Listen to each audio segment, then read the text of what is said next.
Fitzgerald Kennedy, do solemnly swear I, John Fitzgerald Kennedy, do solemnly swear that you will faithfully execute the office of President of the United States that I will faithfully execute the office of President of the United States and will, to the best of your ability, and will, to the best of my ability, preserve, protect, and defend the Constitution of the United States. preserve, protect, and defend the Constitution of the United States. So help you God. So help me God.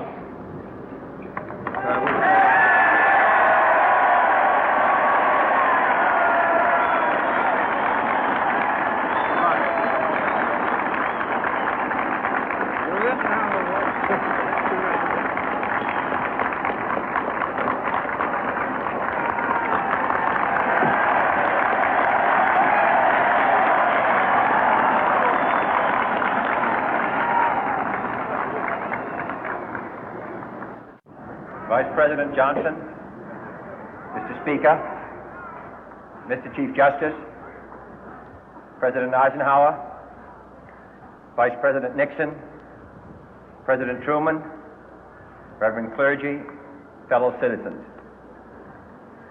We observe today not a victory of party, but a celebration of freedom, symbolizing an end as well as a beginning, signifying renewal as well as change. For I have sworn before you and Almighty God the same solemn oath our forebears prescribed nearly a century and 3/4 ago. The world is very different now, for man holds in his mortal hands the power to abolish all forms of human poverty and all forms of human life. And yet the same revolutionary beliefs for which our forebears fought are still at issue around the globe. The belief that the rights of man come not from the generosity of the state, but from the hand of God. We dare not forget today that we are the heirs of that first revolution.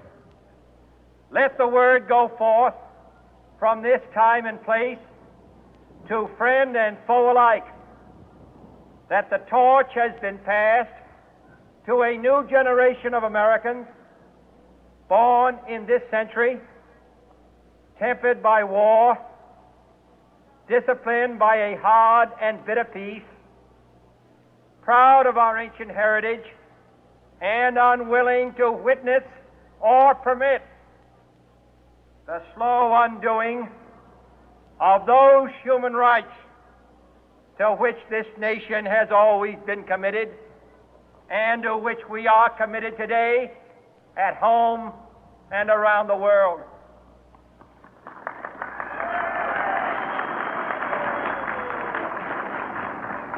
Let every nation know, whether it wishes us well or ill, that we shall pay any price, bear any burden, meet any hardship, support any friend, oppose any foe to assure the survival and the success of liberty.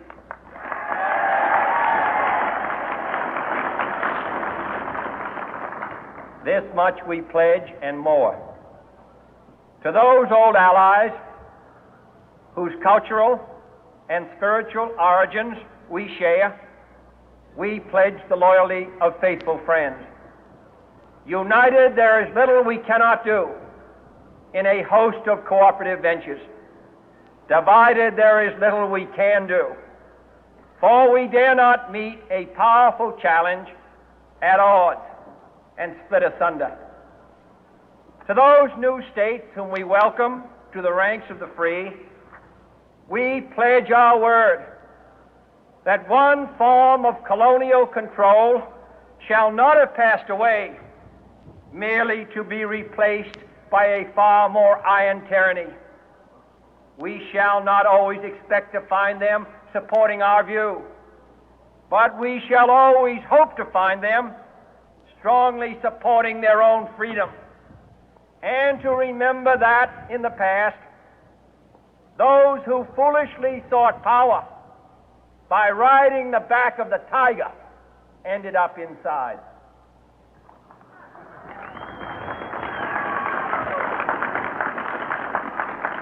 To those people in the huts and villages of half the globe struggling to break the bonds of mass misery, we pledge our best efforts to help them help themselves for whatever period is required, not because the communists may be doing it, not because we seek their votes, but because it is right. If a free society cannot help the many who are poor, it cannot save the few who are rich.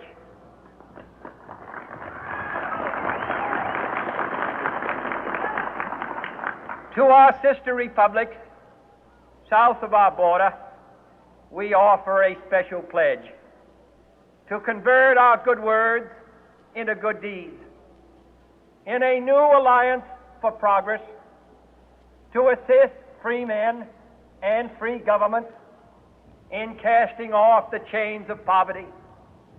But this peaceful revolution of hope cannot become the prey of hostile powers. Let all our neighbors know that we shall join with them to oppose aggression or subversion anywhere in the Americas. And let every other power know that this hemisphere intends to remain the master of its own house.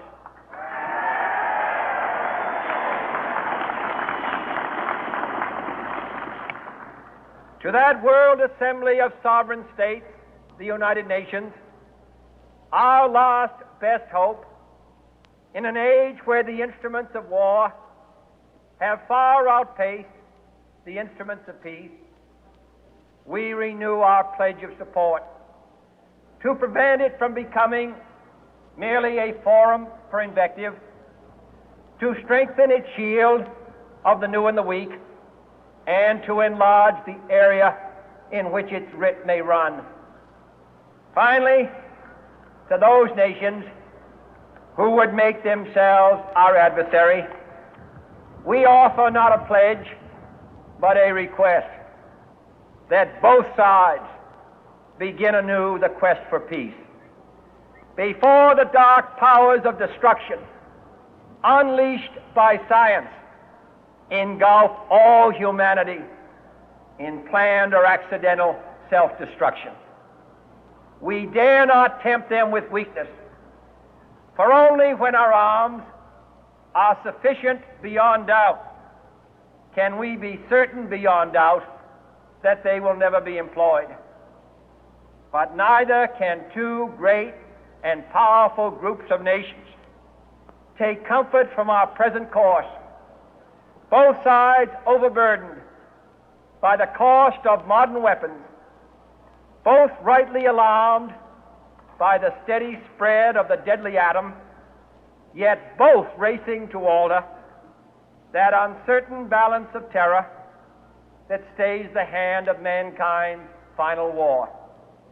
So let us begin anew, remembering on both sides that civility is not a sign of weakness, and sincerity is always subject to proof.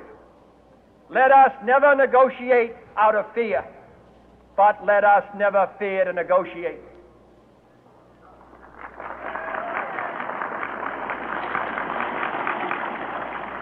Let both sides explore what problems unite us, instead of belaboring those problems which divide us.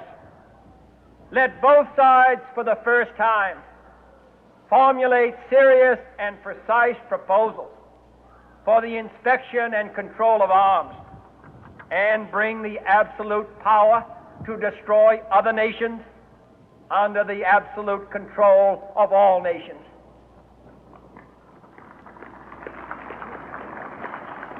Let both sides seek to invoke the wonders of science instead of its terrors. Together, let us explore the stars, conquer the deserts, eradicate disease, tap the ocean depth, and encourage the arts and commerce.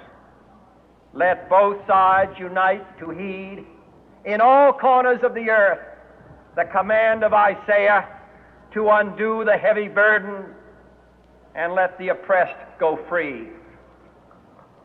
And if a beachhead of cooperation may push back the jungle of suspicion, let both sides join in creating a new endeavor, not a new balance of power, but a new world of law, where the strong are just and the weak secure and the peace preserved. All this will not be finished in the first 100 days, nor will it be finished in the first 1,000 days, nor in the life of this administration, nor even perhaps in our lifetime on this planet. But let us begin.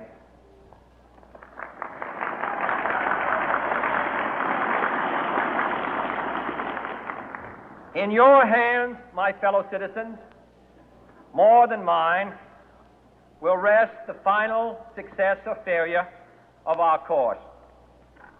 Since this country was founded, each generation of Americans has been summoned to give testimony to its national loyalty.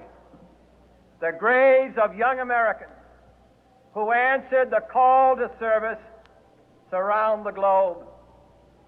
Now the trumpet summons us again, not as a call to bear arms, though arms we need, not as a call to battle, though in battle we are, but a call to bear the burden of a long twilight struggle, year in and year out, rejoicing in hope, patient in tribulation, a struggle against the common enemies of man, tyranny, poverty, disease, and war itself. Can we forge against these enemies a grand and global alliance, north and south, east and west, that can assure a more fruitful life for all mankind?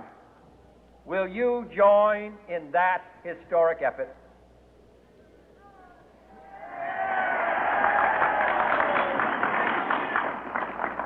In the long history of the world, only a few generations have been granted the role of defending freedom in its hour of maximum danger. I do not shrink from this responsibility. I welcome it.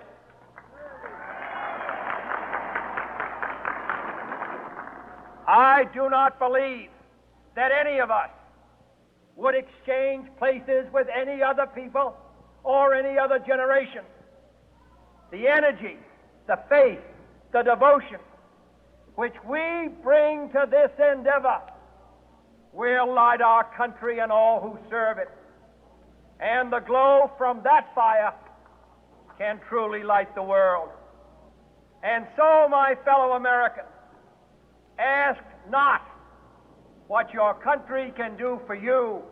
Ask what you can do for your country.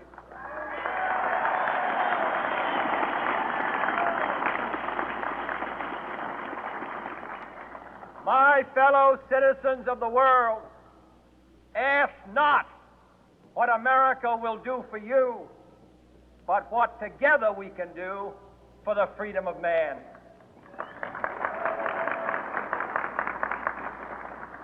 Finally, whether you are citizens of America or citizens of the world, ask of us here the same high standards of strength and sacrifice which we ask of you. With a good conscience, our only sure reward, with history the final judge of our deeds, let us go forth to lead the land we love, asking His blessing and His help, but knowing that here on earth, God's work must truly be our own.